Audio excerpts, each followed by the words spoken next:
মানে যারা ধর্মনিরপেক্ষতার দাবি করে এদের বিশাল একটা অংশ দেখবেন, এরা ধর্মনিরপেক্ষতার কথা মুখে বললেও মূলত নিরপেক্ষ না। ওরা ইসলামকে মাইনাস করতেছে, যে এখানে ইসলাম যেন না আসে, অন্যদের সাথে তাদের সম্পর্ক থাকে।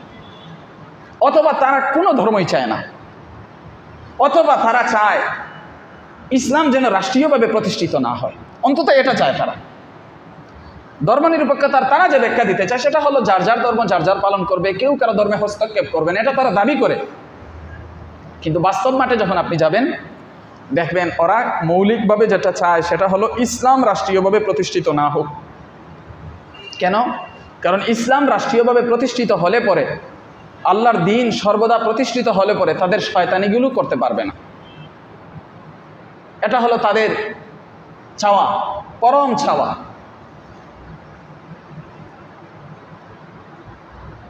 রাসূল সাল্লাল্লাহু আলাইহি ওয়াসাল্লামকে তারা যখন এই প্রস্তাব দিল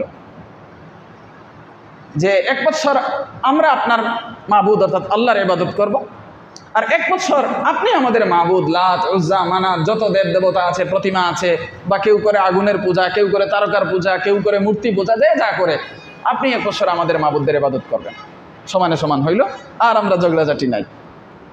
তখন আল্লাহ তাআলা এই সূরা নাযিল করলেন এবং রাসূলুল্লাহ সাল্লাল্লাহু আলাইহি ওয়াসাল্লামকে নির্দেশ দিলেন তাদের সাথে যেন পরিপূর্ণরূপে সম্পর্কহীনতার ঘোষণা দিয়ে একনিষ্ঠভাবে যেন কি করেন, আল্লাহ তাআলার ইবাদতে নিবেদিত প্রাণ হন।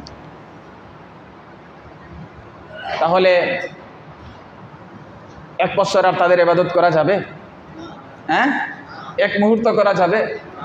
ইমানদার কোনো 1 মুহূর্তের জন্য ইমানের বাহিরে, আল্লাহ তাআলার ইবাদতের বাহিরে অন্য কারো ইবাদত করতে পারে না। করলে পরে ইমান থাকে না। সতর্ক থাকবে।